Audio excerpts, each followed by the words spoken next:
Welcome to Imperfect Voices Podcast. Unfiltered commentary, hot takes, and professionals at being loud and right. Always.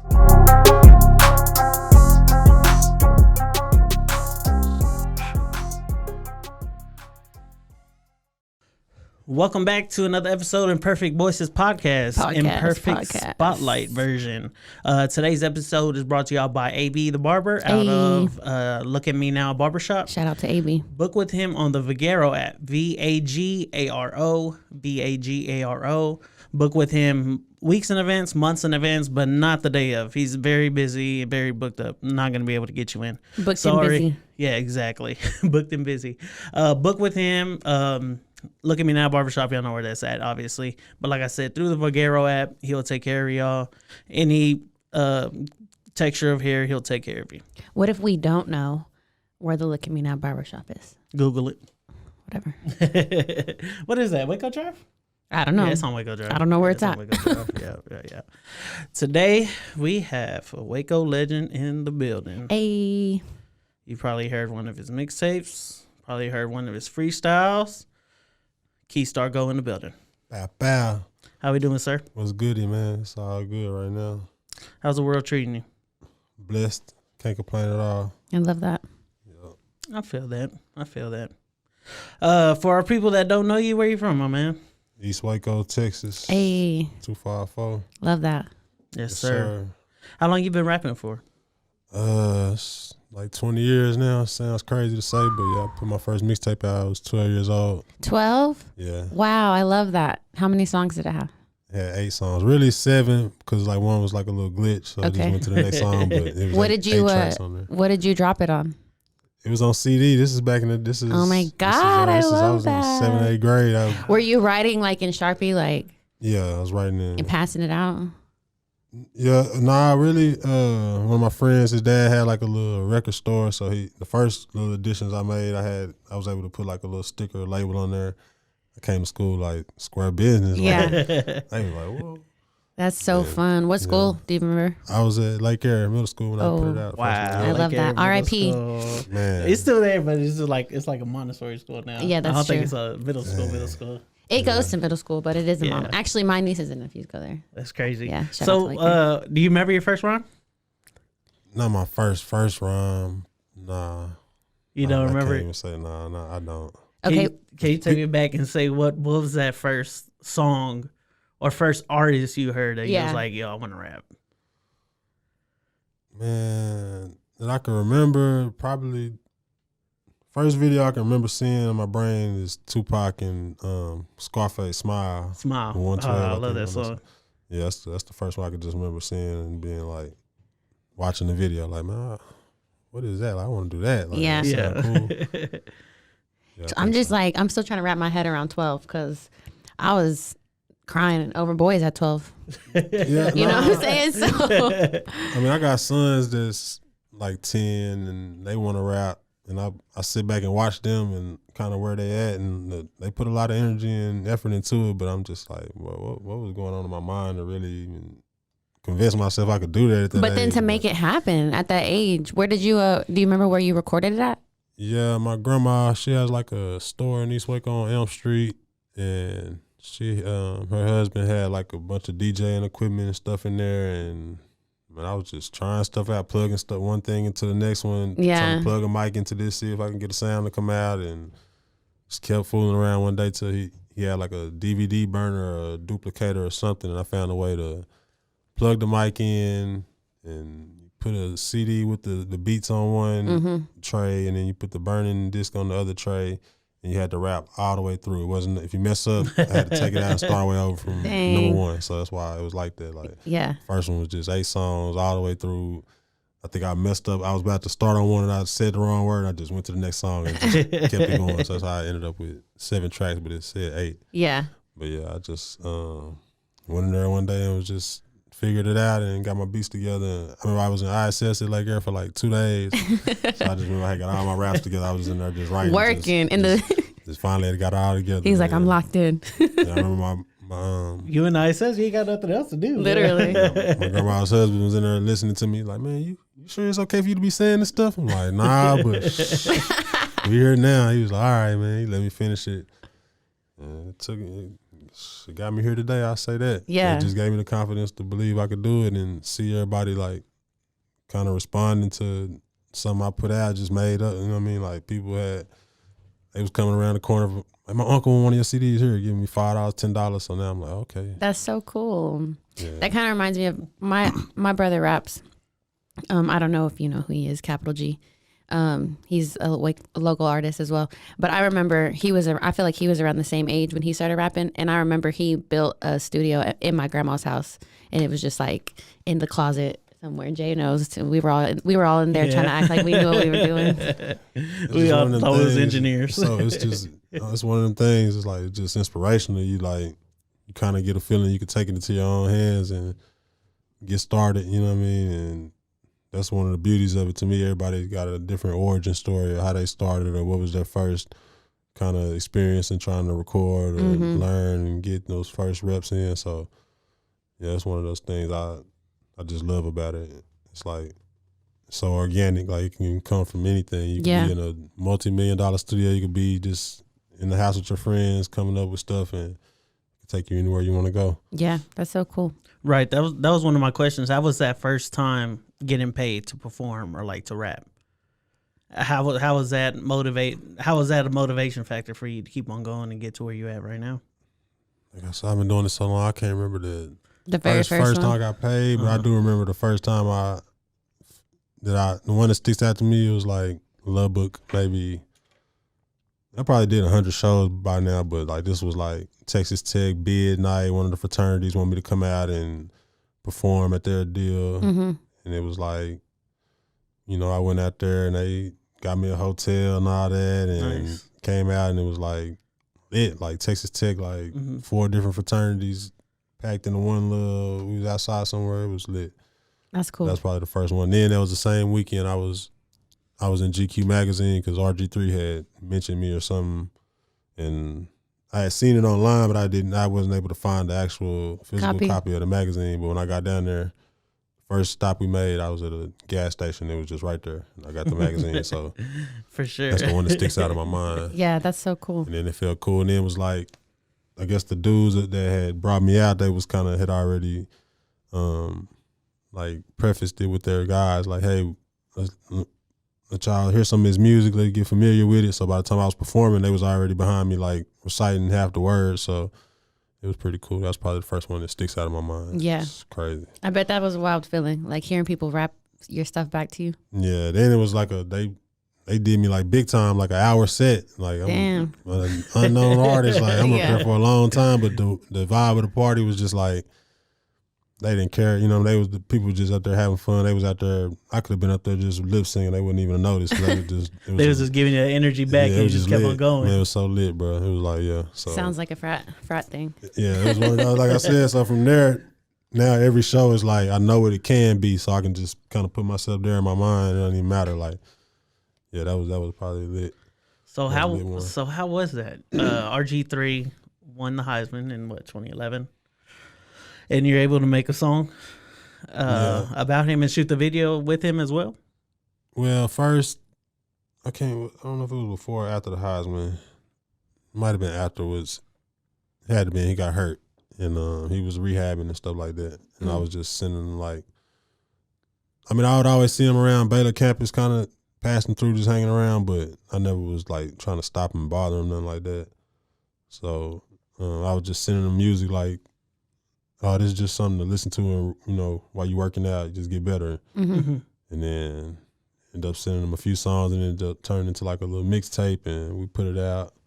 He was kind of tweeting it out and showing me a little support with it. And yeah, a couple of magazines, GQ magazine, Washington Post, USA Today, they kind of picked it up and wanted to do stories and interview me and stuff like that. That's awesome. When was this?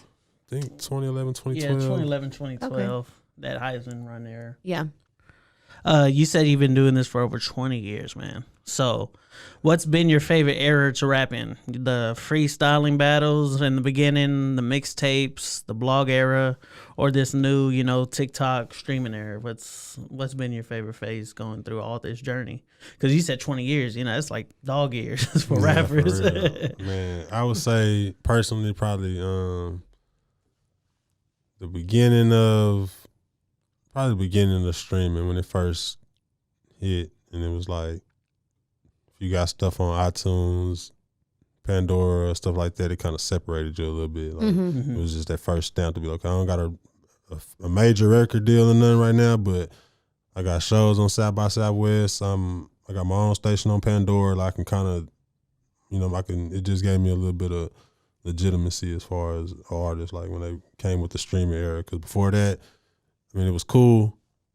Like I was out here selling thousands of CDs, but it was never no paper trip that I could show to just sit down in front of a label and just other than I got regional popularity. But once the streaming comes, then it's like it evens the playing field a little bit for everybody because now you can treat it like a business. You can raise your own stocks. You can just go around and word of mouth, show people, raise awareness, get your views up, get your comments up, and now you get a little more stake in, what I'm saying, like your product, like showing its worth. Like you can physically control, like the look of your product and the outcome. So I think the streaming, like the beginning of it before they start manipulating the numbers a lot. Yeah, when it was more like that type of stuff, genuine and streaming, it was actual people. Like I remember the first time I used to look on Dat Piff and like with Currency would drop something and he'll have like 50K plays the first day, and I used to be like, man, how do that feel? And then I did it a few times, like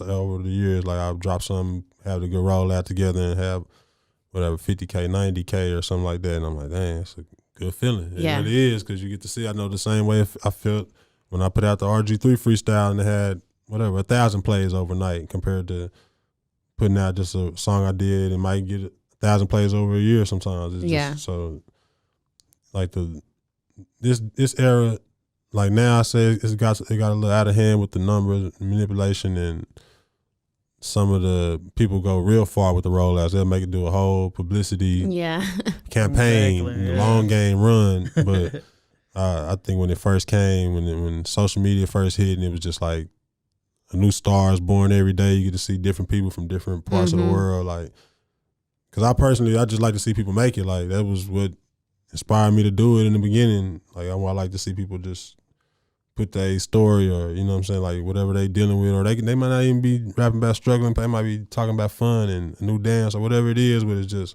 the variety, the variety, and just like the energy of it. Like it's just something we brought to the table, and it took us somewhere. You know what I'm saying, like just a thought or a imagination. So I think, the beginning of the streaming era was probably my favorite time. Yeah. It's funny you say that about the rollouts, because we have like this running joke on the podcast where like everything's a rollout. Any story that we talk about, we're like, it's a rollout. Like, but that makes a lot. It's like you said, like I feel like in the beginning it was like real people like going to look up your music because they wanted to hear it. And now it's like, who knows? Like you said, like streaming farms and robots, man. Robots. And then now you got TikToks where you also got to become a dancer now too at the same time. Get some it's catchy, getting nasty put it in, here, dog. put it in the right people's hands. These young kids. You said Currency earlier. Who do you like listening to besides yourself? Yeah, right. I know most people are gonna say this stuff. Right now, I'm really into like the Apple Music, just hitting shuffle and just catching whatever vibe I'm on now. So that Rap Life it's kind of all over. Nah, I literally just kind of go through and on like your own. Add my own albums that I like, that I listen to, and if whatever new song comes out and I want to add it to the playlist and just throw it in there. And then over the years, once I've been having it for a little while, Apple Music. Sometimes I stop paying it. I'm tired of having it. I don't want to pay that, and then I bring it back. Okay, I need add a little vibes in. But for the most part, it's like Future. I listen to him, I think, the most than anybody else. Future, Jeezy, Ross, Drake, Wayne, Jay-Z, like the GOATs. Yeah, for sure. Currency. I mean, I listen to a lot though. I couldn't even. That's why I'm just giving you the main. Yeah, the main. But Future got a new feature. Feature got a new feature right now On what? yeah. ESTG. Oh yeah. Yeah, man, it was nice. He dropped it. He dropped it last night. I keep on playing it. Do you listen to anything besides rap? Yeah. Okay. Yeah. Different genres, R&B. Yeah. Cause I'm 30 now. Rock, shit, soft rock. Yeah. Yeah, I listen to everything. Yeah, Do that you- classic rock. Do you work out? Like, do you go to the gym? Not consistently, but yeah, all the time. I mean, Okay, yeah. I was just gonna Not ask just I was just gonna ask what's your go-to like workout song or playlist or artist? I don't know if I don't particularly like music in my ears when I'm working out. I mean, whatever's playing somebody got something else playing in the gym, but I do music so much every day that when I'm working out, I gotta try to think about something else. I'm not Okay, even I paying feel that. attention to what the song is. I'm just like trying to figure out how I'm gonna make this like a point to do this when I'm on stage or something. Like I'm gonna get something out of this. It's gonna make me be able to perform better. I'm gonna be able to have longer wind when I'm in the booth. That's I'll so be able to true. project my words. But I just try to think of what's the Like Breath control. no, like what's the point or what's the prize I get out of this? Like when I'm working like out, being like, there. Yeah. like what is my incentive for being here? What am I actually working out for? Because I'm not trying to be looking good for nobody or nothing like that. It's just like, okay, it's for health, and I'm trying to make me a Misha's better our artist. gym rat, yo. I am. Yeah. She with the gym That's all what the I was time. asking, but I'm kind of the same way. Like I'm not really in the gym to like look good. I'm in the gym to like mentally feel better. So For sure, it's just adding something to your routine or not saying every day, but just as part of your lifestyle that you know, like it's beneficial. That's the word I've been looking for the last 2 minutes. I couldn't get that beneficial. Beneficial for sure. But yeah, it's definitely just adding. That's just a good habit to add to your routine because you could be anywhere. You could be on the road, working on it. Y'all could be somewhere, and you at the hotel. You're like, "Boom, I'm gonna go ahead and work out. Just get that in." It's just that's something better to be doing than sitting up just scrolling or you know what I'm saying, thinking about something negative like working out. I feel like that's a good thing. So yeah, sometimes I just be probably in the studio or somewhere and get a deck of cards, do some push-ups or something like that, or try to go play basketball somewhere with my friends, like Dominoes? Bones? Oh yeah, that's not working out, but yeah, I do that for sure. Yeah. I'll say Yeah, for sure. gotta get a nice game of bones in. I actually played dominoes this past weekend, and I'm not good at it because I'm bad at math. But I won, and I was playing against my uncles, and I won. Hey, beating your uncles is an achievement. I know. In dominoes. I have to document it. I'm not one of those dudes that like to say I'm just super good at everything. Like I really want, but dominoes, I'm super nice for sure. Like most people could tell you I terrorize any table I sit down at. I don't know why. It's like it's not even about the dominoes. I feel like I can just read everybody's body language on what they got or who got what. Yeah. Like literally every play. As soon as somebody play Big Five, I can look around. I feel like I see, okay, you got this because you play this. I'll be terrorizing You people on dominoes. strategizing. What's worse, because I'm really competitive. I really want to win.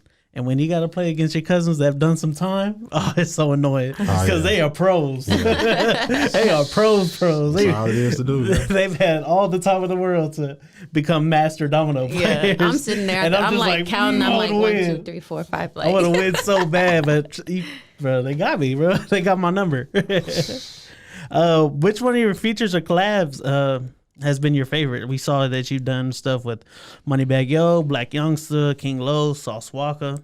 And I got a side question. Is Blac Youngsta really like that? Yeah. That's literally the first question everybody asks, and it's like, yeah, I gotta give it to him. Yeah, it's like, and it's crazy because we could be sitting there just hanging out, or like we could be on the set of the video or in the studio, and he'll kind of be just giving me some real down to earth advice. But if he look up and see anybody with their phone out or with a camera, it's over. It's just a second. It's like he know how to just turn it on quick, right like on. turn the star power on and get talking crazy and saying all the stuff that go viral. Like, that's funny as yeah, hell. real star. I give him that. Like, yeah.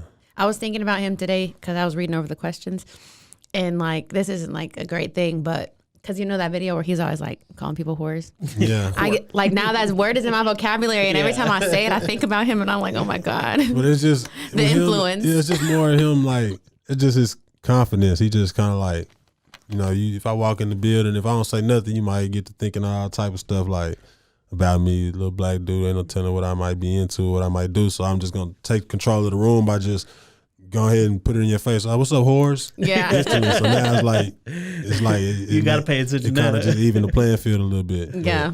Yeah, he really smart though. He it's like all the stuff he do, he know exactly what he doing. He understands some method to it. Like he was really on me like about like putting out albums without my face on the cover and stuff like that, or like sometimes he like I said, the cameras come on and he's just stealing the show and I'm just sitting there watching. He'd be like, "Come on, man, you ain't shy. Like, come on, you keep, man. You just the biggest studio I ever been in. It's the biggest house I ever been to." When we was doing the video, he always just kind of give me that little extra spark to try to. He want me to do his little dance and all this stuff like him, but that ain't me. You know what I mean? But to answer the question, I probably say my favorite one was all of them. It's tough. Yeah. It's tough because South Walka is Texas. Like I really wanted that one. Yeah. Like prior to doing it, like I had already manifested that one. Like, and he got a song about not doing features with fuck niggas. That's fuck niggas can't get no features. So South Walka, that was like probably meant the most to me. Yeah. And go ahead. So you see the breaking story on him right now? Yeah. Pretty messed up. So he was in California last night, and somebody lost their life because they were trying to take his jewelry. Oh yeah. Okay. I seen that. Pretty messed up situation there. Yeah, that's crazy. Yeah. Yeah, it's tough. People trying to risk it. Ain't nothing you can do but take care of yourself, you know. He got to get home too. He got a family. Yes. He got to protect and provide for. Yeah. Yeah, it's just tough. I kind of sound desensitized when I speak on stuff like this. I don't really like to speak on it a lot, but it's just tough, man. It is getting to that point though. Like everybody, I feel like everybody's getting desensitized because the pictures I seen I was just like, what the hell? Like I just be scrolling Twitter and they have no filter. They'll put anything on there. Yeah, like Uvalde. There was another shooting in Uvalde last night as well too. That's crazy. Yeah, exactly. Everything went through what they everything went going through. up. So yeah, but Moneybagg Yo, how was that, man? Because he's on one right now. You know, he's so shooting crazy to the rocket. And the day we did that, I told him this in the studio.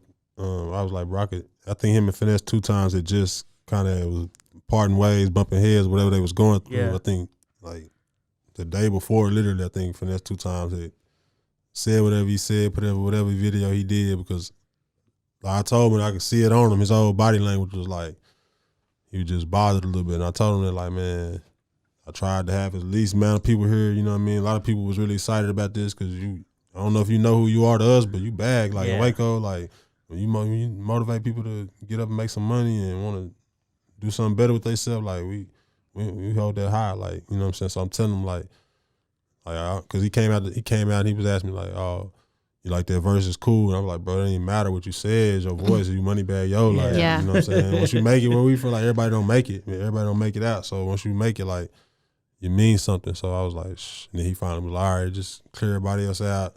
And it was just me and him in there. And then we kind of got in there. And then if you notice with him, man, with Blac Youngsta, like, I wanted to make a point to rap back and forth. Like, not just y'all do a verse and I do a verse, but I wanted to be where people know, like, we was really in here. Like, we was in here really going off like a cypher type thing. Like, like just a personalized event. Like, you know what I mean? Like, I had to, I didn't have to go through a lot to get the features, but I just say to get to the point to be able to get them, I put a lot of work in. So I was just trying to tell them like, it really didn't matter, bro. It's just to show my people all the hard work I put in all these years ain't for nothing. Like, the artist I think is the top artist, I go out and seek them out and try to get them for y'all. So it was cool. It was dope. That is cool. Yeah. Yeah, so I heard about that Finesse situation, and when I heard about it, I was just like, man, I hope Moneybagg Yo, don't mess it up. I think Yo Gotti and them got him in the right situation right now where he don't do nothing stupid. And sure enough,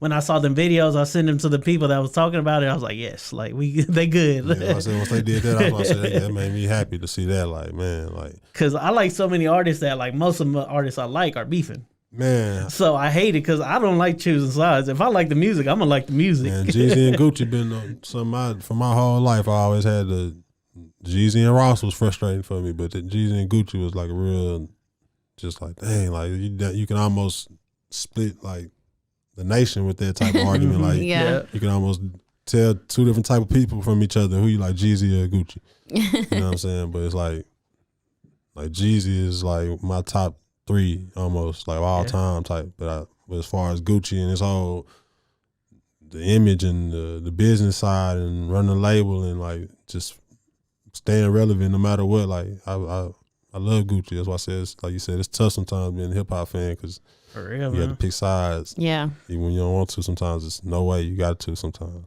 they get so personal, lines get crossed. You're like, okay, I gotta rock with this guy.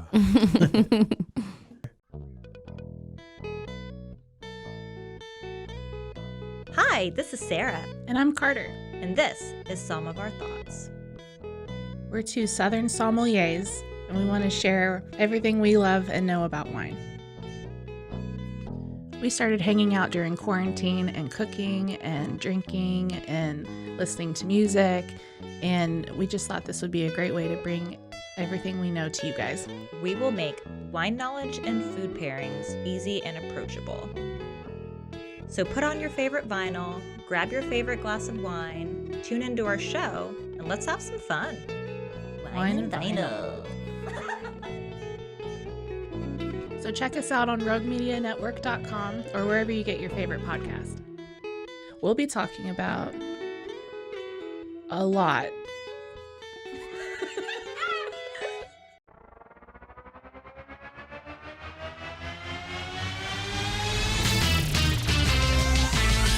Bros and foes and heroes. Gonna tell you about bros and foes and heroes. Gonna tell you about. Hey, I'm Zach, And I'm Mike. and we have a fantastic new podcast to tell you about. Bros, Foes, and Heroes. It's the 2 of us looking into the world of comics, breaking down some characters that you may have never heard of, and some that are just absolutely ridiculous. Yeah, so Zach comes up with a character each time, and I go into it just completely blind. I don't know who this person is or what their abilities are or anything, and basically I guess we kind of go over their origin story and just some of the ridiculous stuff that maybe, especially Golden Age stuff. Oh, Golden Age stuff is always the best, and we will make sure to highlight all of the shenanigans and just absolute weirdness of everything. Yeah, that's right. So subscribe today and follow us on Instagram at Bros Foes Heroes. And if you don't, I know where you live. Not really, but please subscribe. Bros and foes and heroes. Gonna tell you about bros and foes and heroes. Gonna tell you about.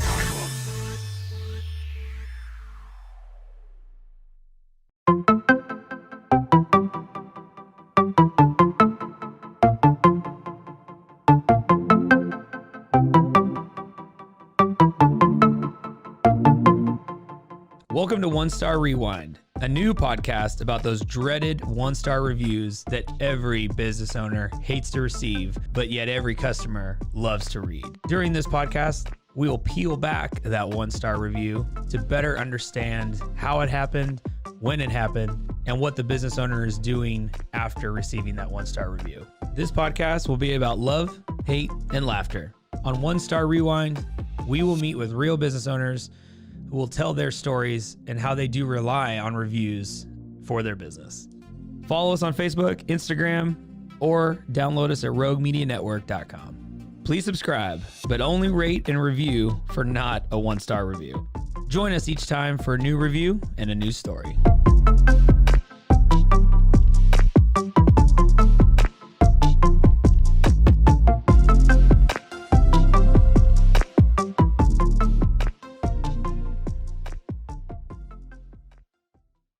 So you was talking about them Verzuz. How was your experience on the Verzuz, the ones you did with Big Binky? It was cool. It was fun. It was.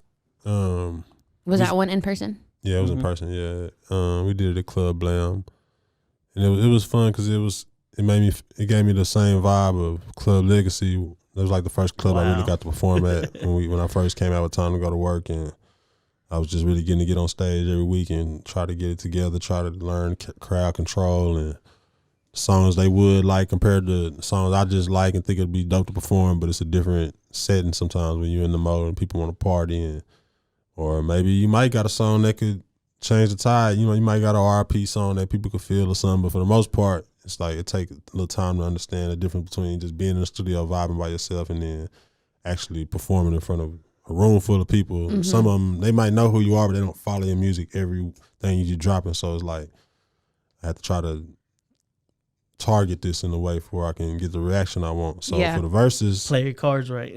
So for the verses, it was cool because, all right, it was me versus Binky, split up like different kind of eras and generations. So a lot of people that was on, it was like two sides of the club. His side, basically on his side of the stage, and then my side. So you came in, I think it was like almost 100, 200 people that literally paid for tickets and still couldn't get in just because the capacity was so crazy. So as soon as you walk in, you never want to go into a show thinking too much, like over expectating or over expecting like the crowd, how many people gonna be there. So I'm going in there just thinking, okay, maybe it's gonna be his people, my people, just kind of more intimate, chill vibe. But I'm talking about as soon as we turn to Blac, I'm like, oh, it's crazy, like all the way up and down the street, like somebody never, I might have been a part of maybe a few events that I was just the reason for the season, like that, like a part of it. So like, oh, so you get in there, it's like my side is people. It's people I ain't even talked to since middle school, literally. Like people I haven't even seen in so many years. Just like, and I kind of could sense it like throughout the weeks leading up to it. Like everybody was asking about it. It was like the topic of this. Like that's all everybody kind of was talking about. And I'm like, all right, this might be something. So like when I got in there, I'm just looking at my side of the crowd. I'm just like, all right, like I gotta rock. Like it was kind of tough because I rock with Binky. Like he called me his nephew. Like he always kind of showed me a different little love as far as just out here. He never like seemed to be on no type of hater or like nothing. It was always like love coming from him. So it was a tough spot because when I get on the stage, it's like this is what competitive. Yeah, it's like bro, like for real. Like I haven't spent enough time with Binky in the real world for him to understand this about me. Like he just know me. He know I get down. He know I like to do this, but he don't know like this is just it's tough right here. Like I'm standing in front of you. I don't want it to be like this. So I feel like I really kind of just took a step back and just let it be a good event, fun, and we just celebrated the music and bringing everybody together because it was just the electricity in the building was live. It wasn't might have been a few little skirmishes in there, but nothing crazy like where we had to shut it down or anything like that. So, like I said, a lot of people that I saw on my side of just to feel that support, it was so much love that I didn't even just. It wasn't about winning, even though I won. You know what I'm saying? It wasn't just about like, I'm trying to kill him or I'm trying to, you know what I'm saying? But he definitely did his thing, showed me like, made me realize, okay, like you be so caught up in your own world, you don't always see everybody else when they out here working it. Because he was performing some of his songs and they was giving him that feedback. And I'm like, oh, okay, it's time to go to work. I gotta wrap it up. I can't let him run off like that. But it was dope. You know what I mean? He showed a lot of love. Like I say, we both was in a position where we had to be kind of responsible because we got our people there that's rocking with us and they getting kind of in their feelings. They get a little antsy. Getting antsy for sure. You know what I'm saying? And like I say, he got his wife on the stage. So it took a lot for both of us to just keep it real respectful and, control the crowd, don't let it get out of hand. But it was dope. I think it was a good moment for us. Like whenever they buy the tickets, like how do they decide which side do you go on? They tell them when they get there? Like, no, I think there's more of just who you kind of was rocking with, like who you rooting for. Like, okay, so you just go in and you like choose your side. Yeah, they was like, I guess they was already just like, this gonna be your side on stage. It's gonna be his side on stage. They already told us that. Yeah. So I guess when everybody was kind of filing in, they just kind of picking their spots. Like, this way. There's people already on stage, like, and they on like, that's where we at. Like, I'm not moving or nothing. I'm like, cool. Was it a lot of people on stage with y'all? I say like there was a lot of people on stage when it was like introduction time and like opening acts and all that. But once we got to really going, I think there wasn't that many people on stage. In the middle of the stage, anyway, they had like a seated on the side where it was kind of like it was room for people to kind of stand around you a little bit, sit kind of on stage, off the stage a little bit. But once where we was performing at, actually, it wasn't a lot of people on stage. Okay, it was like I said, a certain song might make somebody want to run up there and they want to come, performing with you, feel a certain way. But it was like I said, we held it together pretty good. It was cool. That I'm sounds a big exciting. boxing fan, so like I would always be like, how are they shaking hands after they beat each other for 12 rounds? Yeah, see, nah, so it y'all was- were kind of Yeah, like that. I mean, but leading up to, I was on the phone. I was telling him like, man, you know, like, man, I don't even know we should be talking right now because I don't know how this gonna go. Like, I might get up there and I don't know how you gonna react to something I might say or You might be recording this right now, play it back. yeah, all that type of stuff going on. This man, it's serious right now. Like this because we want to keep it cool and respect. Like I said, he cool with my mom. Like they know each other. Like went to school together or something like that. I don't know, but Yeah. so it was like and then my mom was telling me like, man, you know, you can't go up there like know how you want to. Like, nah, I ain't gonna do it like that, man. We gonna be respectful. Like, 'cause this, like I said, this is what I do. Like I wanna. If it was anybody but Binky, like, man, like, bro, I don't even want you to ever even be spoken the same sentence with me again. Like, you had the nerve to get on the stage with me, dog. But at the end of the day, like I say, it was some moments I had to sit back, like, hey, man. But, which of those have been your favorites to watch? One of my favorites was Locks and whatchamacallit, Dipset. When Jade Kiss went up there. Yeah, that was, Yeah. I liked it. And I think, I want to say that one happened before ours. Outside. I think that happened before ours, because I think he had me really locked in on, like, man, I got to, performance-wise, I got to be I got to be there, like, best foot forward. He 2-0. Him and the one Yeah, he against did Fabulous. Yeah. Yeah. I think I got to go Jeezy and Gucci, though. That was, like, Man. just... Yeah. Like, man, that was like a cultural moment. Like I'll never forget that ever. I always be able to How fast your heart started beating when the truth dropped. shot to the roof. Like whoa, like that's how he coming. Like yo, like because it's tough when you come in like Jeezy, when you letting it be known you trying to come in on I'm gonna be the bigger man. I'm gonna resolve this. I'm gonna do this, and it's like it's natural. Like you got the handicap because other dude knowing okay I can. He's saying that's what he gonna do. I never said that, so now I'm gonna come in and get all mine off, and it's on him to just stay strong like that. But he did, you know what I'm saying? I thought that was like This why I'm finna become an R&B fan because I'm tired of choosing between rappers. You know? I'm dead. hey, you know. I'm finna become a country fan. Like, Like, be beefing so- in country music. The only verses that I like really tuned in was Erica and Jill Scott, Wow, I didn't even. and that was during COVID. They put a spell on yo. So yeah, they did. So that it wasn't in person. It was on Instagram Live, like when the verses I guess had first started. But I felt the same way. I really felt like it was like a shift in the culture. Like it was so live, and they sold T-shirts. So I have a T-shirt that says Erica versus Jill. It was amazing. So I liked that format too when they was doing it split screen. They was in different places. They can kind of control. You got your DJ, I got mine. It's on you. Whose sound is better? I was liking that too, but then, like I said, when they did Jeezy and Gucci, that was just like something I never thought I could see in my lifetime. Like unreal.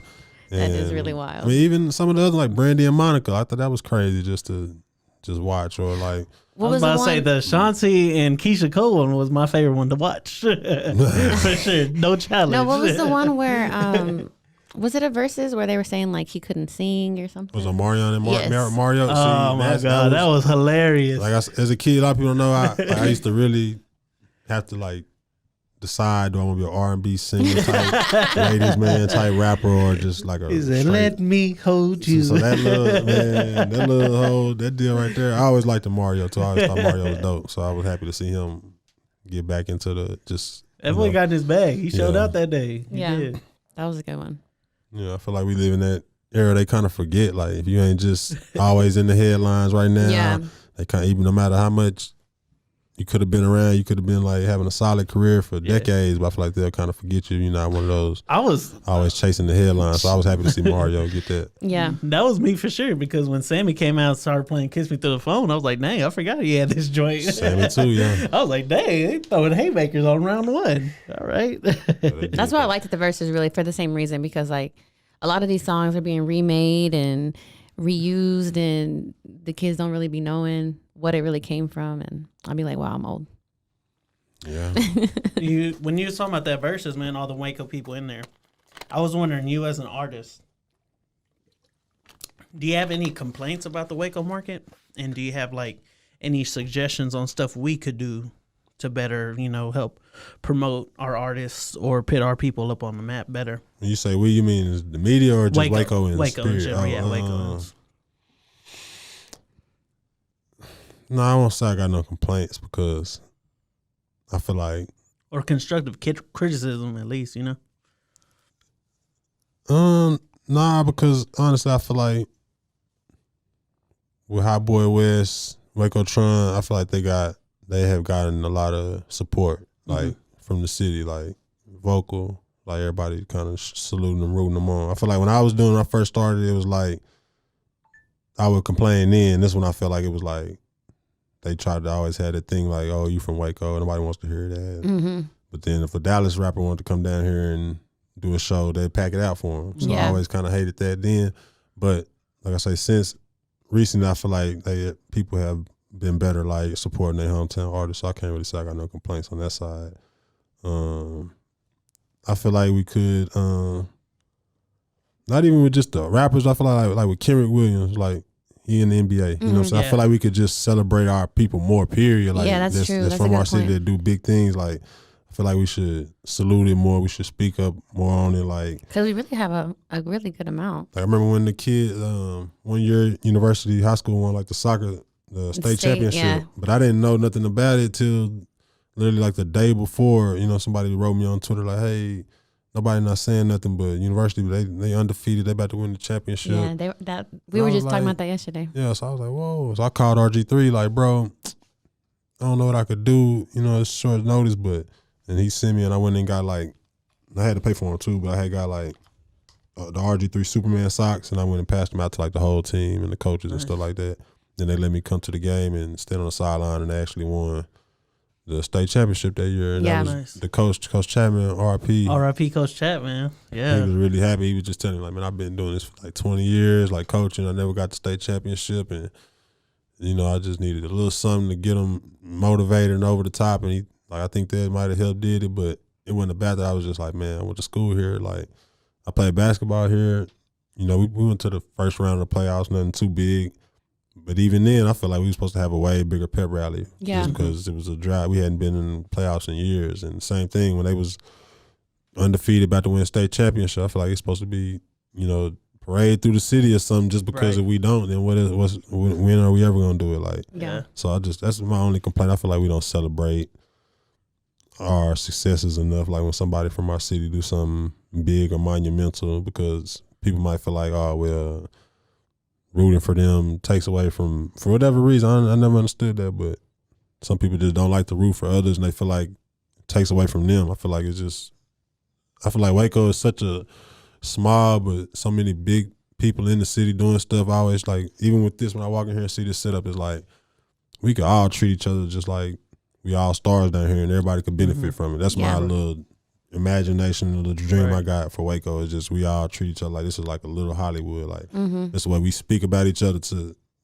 outsiders. Like anybody, if you brought up somebody from Waco, oh yeah, and you just speak the biggest you can speak of them, just because if we all did that, then we all could be lit. Like in every, whether it's makeup artists or hair or podcasting, rapping, sports, I feel like if we just had that backbone, it's like that was just the pride that we are to be from Waco. We don't even, like, if you speak of Waco, anything that got to do with Waco is big. It's bigger than Dallas, Houston, Austin, whatever you think in your mind. Like that'd be my critique. I feel like it'd be better, just period. Like just have more pride in the city. Like show more love to I love that. That's such a good point. We do have a lot going on, like you said, like makeup artists, podcasts, like there's all kinds of stuff coming out. Content out creators. Here, content creators. Like Supreme Dreams, you know? Exactly. I'm not even always talking on that level, because that's like huge. Like they doing crazy stuff. There's people that's doing a lot like that. There's people that's just in the city, like you wouldn't even notice, not even maybe don't even care to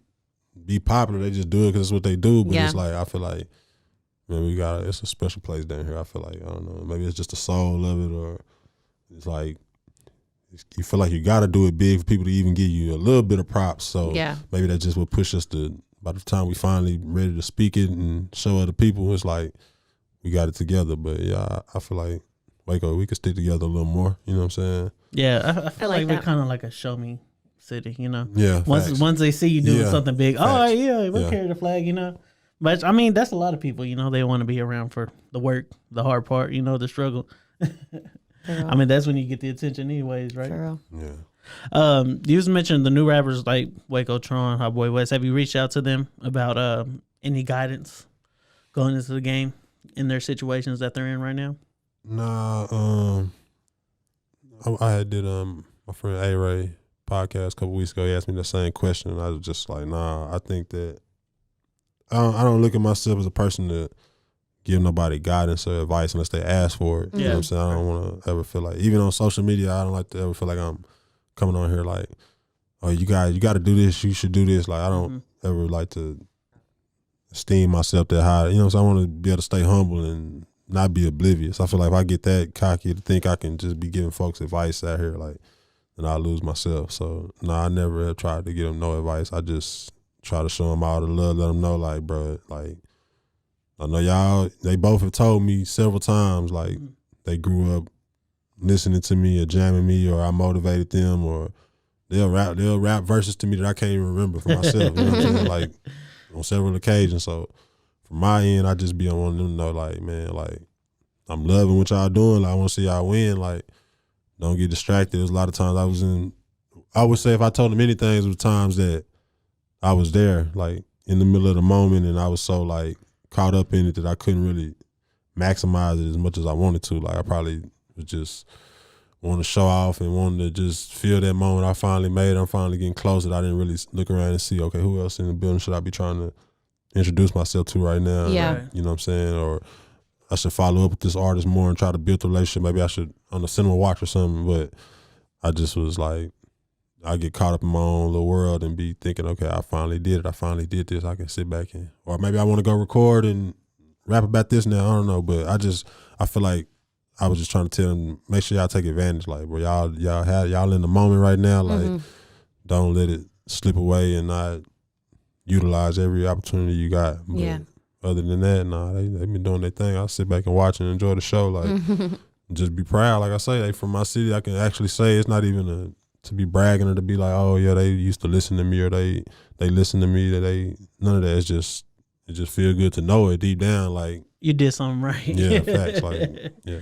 Everything you was doing was worth something. You know. I like to say I'm the red ink on the blueprint. Like, you know what I'm saying? I didn't just make up Waco rap or nothing like that. I wasn't the first person in Waco to want to rap, but I do feel like I took it to another level. You know, so I feel like people watched me the way I was moving, the way I was coming, like, without a deal or without a thought of a deal or a manager or nothing like that. Before all that could come, I just had the inspiration and the Making energy. it happen. Yeah, because when you started popping off, like, YouTube was first becoming a thing with them K104 freestyles and stuff. We used to watch so all there's the a lot of time. stuff like people, you know, Soulja Boy always got the joke. I was the first rapper to do it, and my friends would be like, bro, you know, you really was this, but I'm like, nah, I don't like to. Like I say, it ain't about who did it first, it's about who did it bigger, and sometimes it ain't about who did it bigger. It's just about doing it. It's just about who did it and had love for it. There's a lot of artists that I love that I feel like never could get the recognition they deserve, and athletes too, like that I just could go search up on YouTube and spend half the day looking at their highlights, and it's like I just try to remind myself of that. Like, I came in really talking about time to go to work. Like, that's the first thing I really came in that everybody caught on to. So I just try to remind myself, like, it's about working. It's about just putting that work in day out. Like, you go to Johnny Dang to get a necklace, he in there, really in there, in the back, putting the diamonds into the chain. So it's like, that's what I want to be, like that artist where they say I'm still working. Like, I'm never like I'm too big or I think I did something where I'm like, nah, I'm staying locked in. How do you stay out of beefs? We was talking about beefs earlier. I feel like we ain't never heard you be in any type of beef or anything like that. No, I had a few little bit. They was always petty, you know what I'm saying? And once I realized that, over the years, I just try to rap it like we talking about with Sauce Walka, as dangerous as it is, period. Like, it's dangerous being alive, just being alive in today. And like, they say being a rapper is the most dangerous job in America. Yeah, it's just because of the way you put yourself out there. Like, you're not realizing you're just trying to promote yourself, but you kind of giving everybody an open book into what you got or what you portraying that you got. You know what I'm saying? You showing people you got this much money, you got this jewelry, and then when you turn the cameras off at the end of the day, it's still people that might mean a lot more to them than it mean to you. They might in their mind think they could go take care of change their family life with that. So yeah, it's dangerous because of just the way you putting your personal business out there and the way you you have to tell people, I'm gonna be at this event this time a month from today. You can, if you want to plot on me and be waiting for me outside, I'll be here performing, and when I come out the club, here's your chance. Basically, that's what's dangerous about it. But it's dangerous just being a human being right now, just being alive, period. Like, true, with everything going on in the world. So yeah, because you kind of remind me of that whole Pop Smoke situation where the way they got him was his Instagram story. Yeah, that's what I'm saying. So stuff like that. Basically, your Instagram just story. what you're saying. That's how I stay out of beefs. Like I try to just see it before it could even happen. Like what could possibly. Same way I just brought it up earlier. Like I'm just letting y'all. I'm a Jeezy fan. This ain't to be funny, or some people could think somewhere in their mind that he just saying that because I would never do no shit like that. I never. Yeah. You know what I'm saying? So stuff like that. I just try to avoid ahead it. of Like it's nothing. At the end of the day, I think about how bad could it get. If I get in the beef with anybody, where I could take it, or I know I want to take it to, it'll get real bad. But I don't want that because I'm the one that got to stand in front of that judge. I know what that feel like. So I don't want to. I would never let nobody treat me into that position. Then the other side of it is, okay, what if they take it there before me? You know what I'm saying? I don't want to be looking at my mom and my kids trying to explain to them this happened because of a rap beef because I'm talking to me and somebody else. Nah. That's crazy. Reality, these people don't even pop up in my head. Like, if we got a problem, we don't have to talk to each other. We can just not do business with each other. That's the only problem we could ever have is business. Other than that, I wouldn't even be. You see how I move, bro. I wouldn't even be talking to nobody. You see I be on my own. I be so locked in. Like, I can't let nobody treat me into having no beef with me. Which just crazy because you walking me down right into my next question. It's a popular topic right now. What are your thoughts on lyrics being used in the courtroom? I think it's tough because whatever the First Amendment, freedom of speech, but at the same time it's tough because. All right, I mean, if something happened to my daughter or something, right, and then, whatever, she's an innocent bystander somewhere, something happened, and then there's a kid over here rapping about this in the same instance and bragging about it. I mean, how I feel as a father, like, I don't care about no rapping at that point. I don't care about, you know what I mean? So I don't care about no beat. I don't care about none of that. So it's tough to, and like I say, sometimes as an artist, you know what I mean, you could be sitting back watching, sitting at home watching Netflix, watching Peaky Blinders or something, and just get all these words and this vibe. You might want to just create a character just on a song that's it might not even be no truth to it or nothing. You might just want to just make this for somebody else out in the world to live this life. Yeah. And then something bad happened and you could get prosecuted from what you're saying when it could be no truth to it. But I think that's just responsibility as an artist to know. Like you got to be able to say that, hey, y'all, I'm in the studio when I'm rapping, I'm Quistar, you know what I'm saying, all this stuff I'm saying, but when I go home and I'm with my kids, I'm Marquise. Like, it's not the same, you know what I'm saying? A lot of this, like, you have to be able to differentiate that as an artist. So I feel like it's a tough thing that they can railroad you and use your lyrics against you, but it's just about being smart and knowing, because I would even, like, with people I've known in life, I always just thought, like, well, what is the most stupidest thing you could ever do? You could get away with murder and then you would go turn around and rap about it. You would go tell. I wouldn't tell a soul. I wouldn't even be talking about it to anybody. So why would you want to go and rap and bragging? That's my whole thing. Like I'm not a big believer in making the police job easier. Yeah, so that's what I'm like. Sometimes it's like you kind of just like, how can I feel sorry for you? Like it's tough because of you feel like you should be able to, whatever, freedom of speech, it's art, you should be able to. But no, that's like saying if somebody went in whatever 9/11, like certain stuff, like they wouldn't have made a song about it. Like, nah, it's certain stuff you can't. It's like crossing the line. You got to know that. You know what I'm saying? Like, nah. So I think it's messed up, but I can't even say I feel sorry for people sometimes, because it's just like, bro, if you made it out, you make music. Even if you was living that life and y'all was really doing all this stuff you rapping about, but you found a sliver of light and a way to make it out, change your family life. Y'all didn't want to do something different. Like you didn't want to change. I really want to make different music. Like, I don't want to rap like this forever. Like, I really want to make stuff that's going to inspire people. Like, but I got to talk about what's real life too and what I'm seeing, what I've been through. But yeah, no, I think that we just got a responsibility as artists to understand that, like, your words got power. You know what I'm saying? And your actions, like, as you get success or whatever in the music or in life, like, you can't use that as a way to be destructive. Like, you gotta, you know what I'm saying? You gotta be responsible. Know what you're doing, know what you're saying, or it can come back and haunt you. Yeah, for sure. They be pulling up everything. Yeah, it's a messed up situation. This month is Suicide Prevention Month. 79% of people who die via suicide are male. Us, we definitely go at a higher rate than women do. So I was just wondering, how has your mental health been, and who do you have to reach out to in these tough times or tough situations or anything like that? I think my mental health is great personally. I mean, I don't know who I would say I reach out to, because I've been doing the music so long that before I even had a thought to understand mental health or depression or anything like that, I was already just routinely recording music, like writing my songs. So I feel like that's what always been my outlet. So I never really, I'm not gonna say I've never been like in a stressful time or like time where my career wasn't where I wanted it to be at and I wasn't stressed out or no depressive episodes or anything. I never had a thought once. I could tell you facts. I never thought once in my life about suicide, just because I always feel like it could be bad right now, but tomorrow might be greater. Like the worst thing that ever happens for me to die. Like shit, that's just me.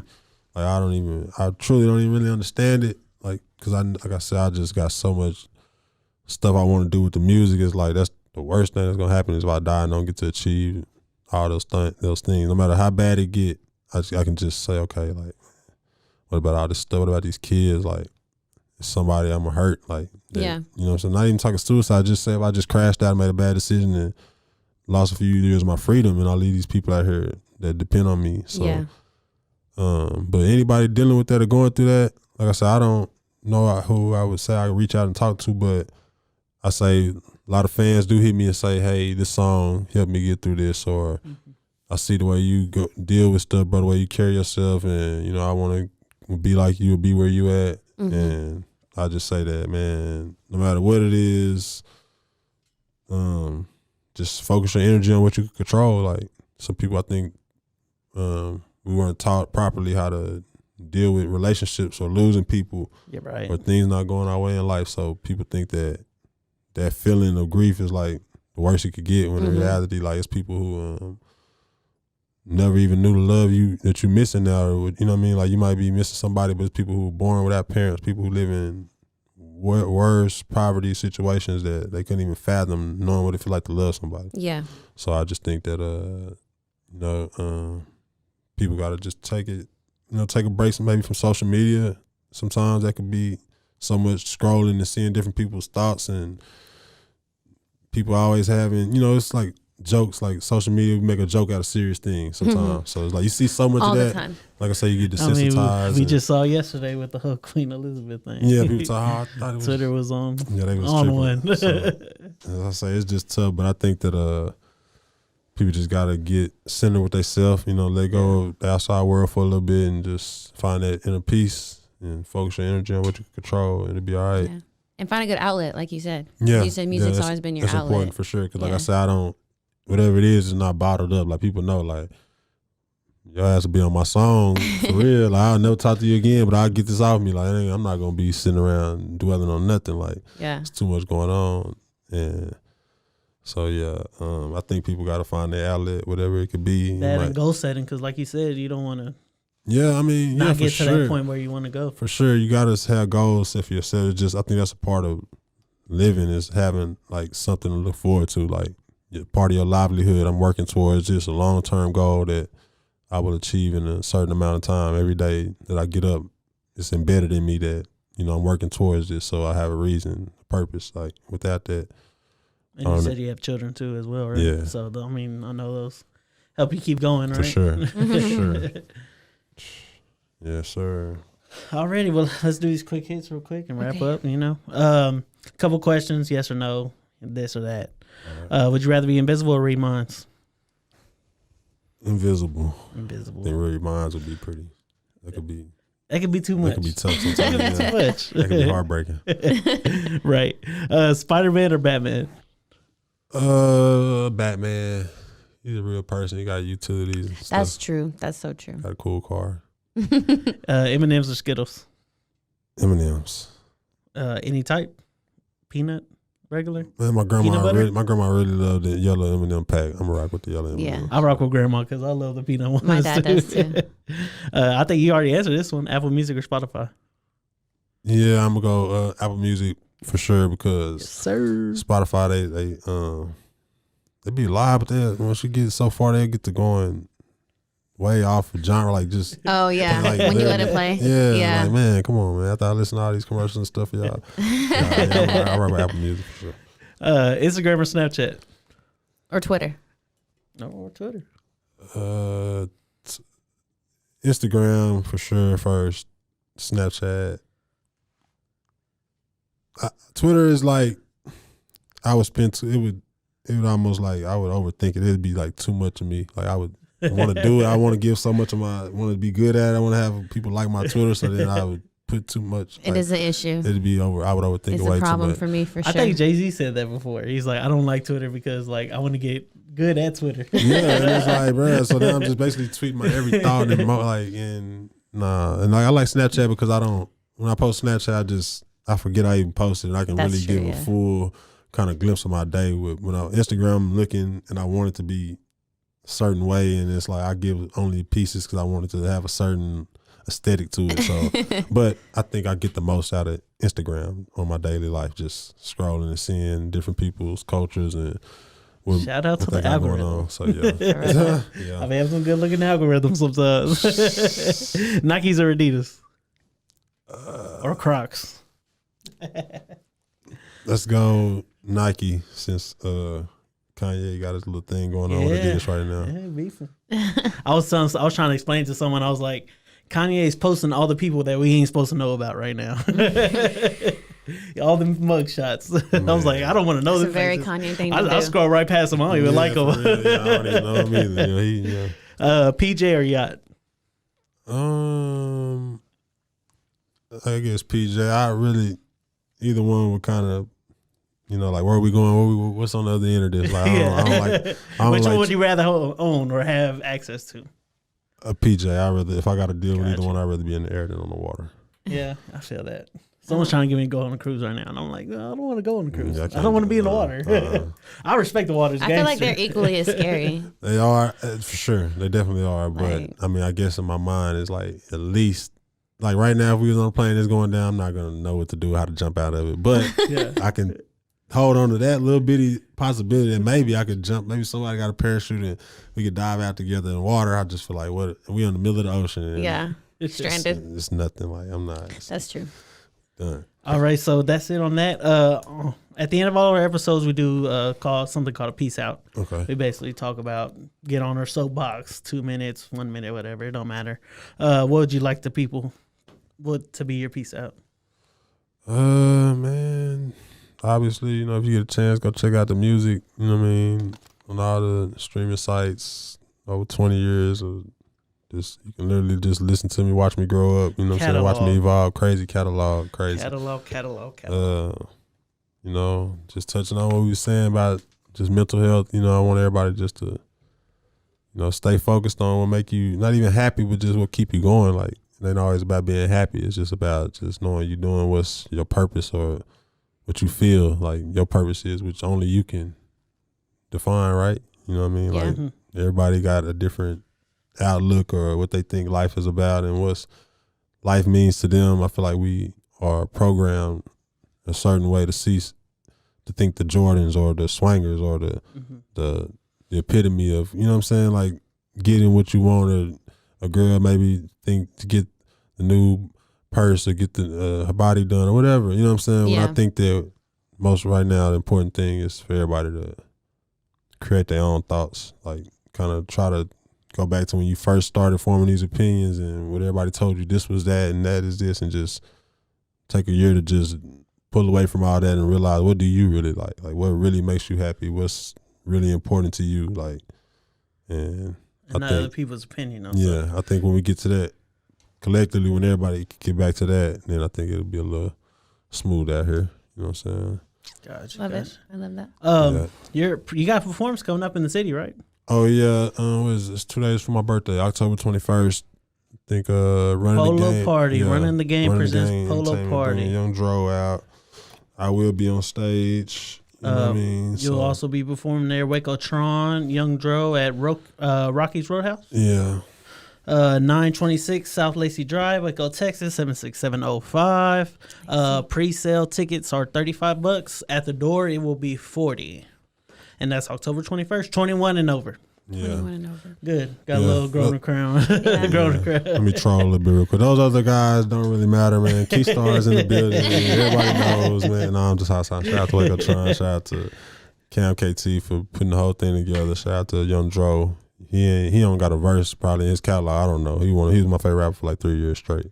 It was funny because like after I saw this flyer, I was just having a discussion with someone a couple days before saying Young Joe was like slept on a lot, bro. He got some of the best verses ever. One day I wrote on a story on Instagram. I was just saying like, man, Young Joe really brought like the animated ad libs and that you hear when the artists like say something and they do the gun sound in the back of the song or the animal sound. Like he really brought that to the table. He brought the rapping about the colors of your car and the colors of your diamonds or your clothes. Like he brought that, and I feel like people don't give him enough credit. He reposted it too when I posted it. So nice, yeah, that's tight. But and the polo head too, so you know. Yeah, I'm gonna have to get some fresh polo for this video for this concert for sure. Yeah, it's gonna be fun in there. It's gonna be something lit right there. Sponsor package is still available. Vendor space is still available. Holler at Cam KT on IG. Performance slots available. Yeah, performance slots available too. Gonna get in there. Just kidding. Gotta spend money to make money, you know. True. We'll go do a mini podcast before we start. We're gonna talk shit for 30 minutes straight. But Quistar, bro, appreciate you for coming in with us. Appreciate you for making time. Yeah, for sure. Honored to be here. Appreciate y'all for having me. Heck yeah, shout out to Quistar Go, Rogue Media Studios, me, Mish, we out of here. Bye. Peace out.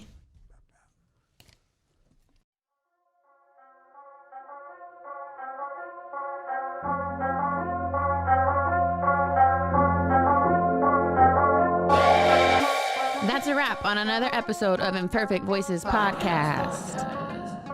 Tell a friend, like and subscribe to the content. Add us on IG at Imperfect Voices Pod or Twitter, The IV Podcast for more toxic takes. See y'all next time.